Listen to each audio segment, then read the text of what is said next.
diskriminasyon, ang mga kaakibat na salita pagdating sa usaping HIV or Human Immunodeficiency Virus. Dahil nga sa mga maling haka-haka tungkol sa isyong ito, patuloy pa rin ang paglaganap ng maling impormasyon sa kabila ng matinding kampanya laban sa HIV.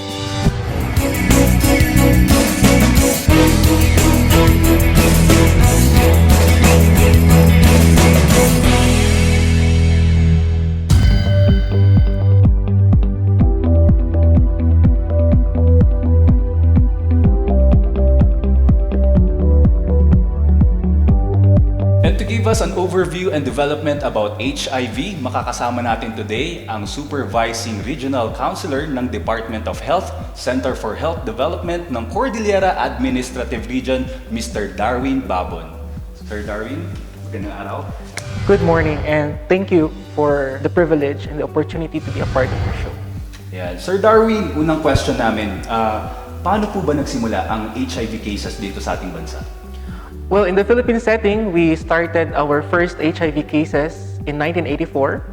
So we had the first two cases. One is a non-Filipino and the other one is a Filipino. And then eventually, it spread out all over the country. And now, every region in the country has their own HIV cases recorded through our Epidemiology Bureau. Yan. Sir Darwin, ano po ba yung mga factors bakit patuloy na tumataas yung bilang ng ating HIV cases dito? Kung makikita natin, most of our population affected age group is between 15 to 24 years old and then 25 to 35 years old. So kung nakikita natin from 15 to 24 years old, most likely these are the age group of people that they are promiscuous, at the same time they are very sexually active. It's more on the behavior, no? Rather than any other factors. So behavior ng tao in engaging in unprotected sexual activities and risky behaviors. Ayan. Tapos alam naman po natin na patuloy ang pagtaas ng bilang ng ating cases. Mako-consider na po ba natin to na epidemya sa ating bansa? Well, technically, yung mga nilalabas naman ng mga publications, let's say for example, ng UNAIDS, ng WHO, and even our Department of Health, sinasabi nila that we have the fastest growing HIV epidemic in Asia Pacific. So, kung titingnan natin yung cases natin at the same time, yung bugso ng pagdami ng kaso natin in the Philippines, it is already considered as an epidemic. It is a growing epidemic, in fact. Ayan. Sir Darwin, can you give us the data per day ng ating mga cases? We only have until as of July of 2019 because people must understand that the data coming from our facilities are being screened and verified by our Epidemiology Bureau before releasing yung ating mga national statistics.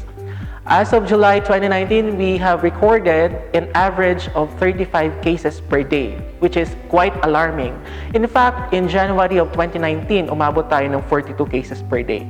So since we are getting the average, medyo bumababa tayo ng konti, which is not still a good sign, but as compared to the previous statistics that we had, much better. Yan. Sir Darwin, bakit po pag pinag-uusapan ng HIV, mas natutuunang pansin yung ating kategorya kung saan male having sex with male, pero alam naman po natin na walang pinipiling gender ang sakit na ito. That is right, Kiko, no?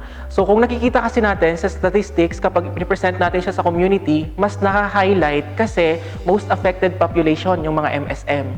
But if we are going to dig deeper kung bakit kaya sila ang mas pinaka-affected among the population, as what you have said, hindi lang naman ito problema ng MSM. Well, in fact, meron tayong mother to child, meron tayong ibang modes of transmission.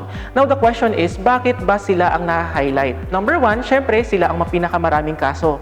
Pero, ang dapat nating pagtuunan ng pansin, bakit kaya sila ang may pinakamaraming cases, no? Kailangan nating maintindihan na doon sa behavior ng MSM, they are, of course, they are practicing anal sex.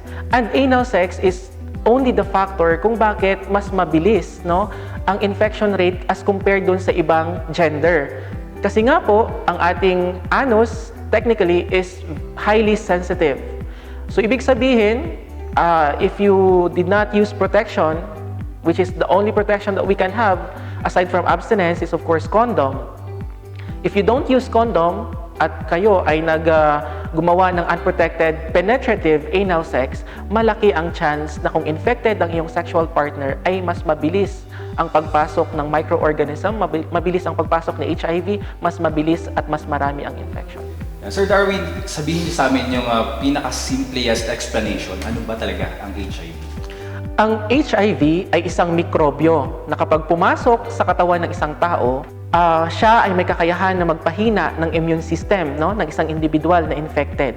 Kaya nga po, ang HIV is not actually the cause of death of these people. Ang cause of death, dahil humihina ang immune system ng isang taong infected, ibig sabihin, mas susceptible siya sa iba't ibang klase ng infection. So, mas mahina ang immune system, mas maraming infection na pwedeng pumasok sa katawan ng isang tao. Now, paano natin nakukuha, no? Meron lang tayong 3 major ways kung paano ba ang route of transmission ng HIV. So, unang-una, based on our cases, is unprotected and penetrative sexual intercourse. Pangalawa, meron tayong blood-to-blood products. Ibig sabihin, ang pinanggalingan ng blood ay infected, tapos na-infect niya ang recipient.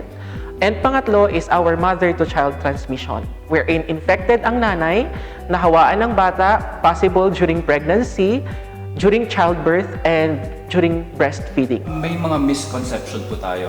Kasi di ba minsan po may kumakalat ng mga balita na may nagkakalat ng sakit through injection sa public, ganyan. Ang HIV po ba, pag nasa dugo or nasa labas na ng katawan ng tao, gaano katagal yung buhay ng virus na yun bago siya makaapekto sa ibang tao? Okay, let me just say that I am not a doctor, no? But my statement would be based on scientific studies published by sources, reliable sources. Let's say, for example, UNAIDS, WHO, and DOH.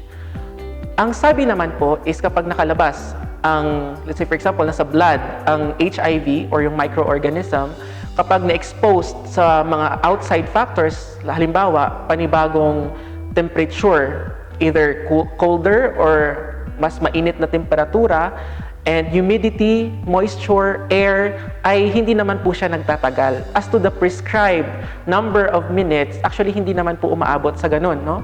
So, pag nakalabas sa katawan ng isang tao, ibig sabihin ay kapag na-expose sa ganung mga factors na nabanggit natin kanina, hindi na po siya nabubuhay ng matagal.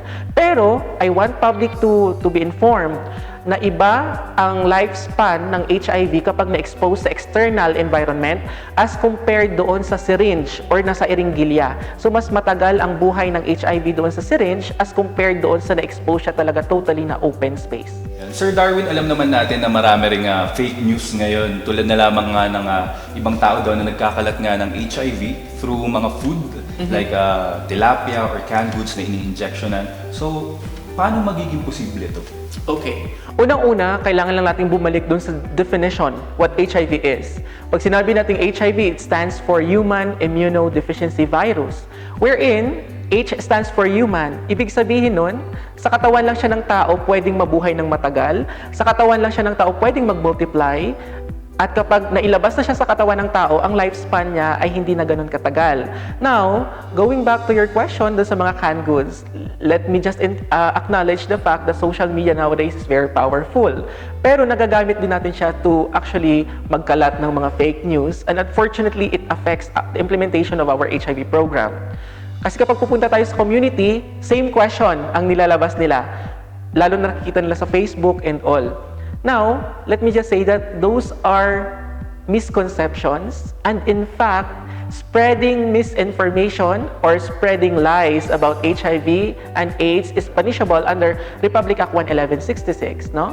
So yung mga nasa canned goods, yung mga nasa prutas, yung mga nasa inumin, those are fake news. Those are misconceptions that our community should understand, and we should correct our community.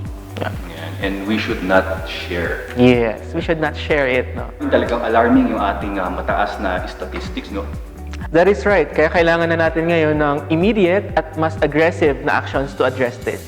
Dahil nga sa tumataas na bilang ng mga nagpopositibo sa HIV, aalamin naman natin ang effort or ginagawang hakbang ng DOH kung paano matugunan o mabigyan ng tamang gabay ang mga people living with HIV.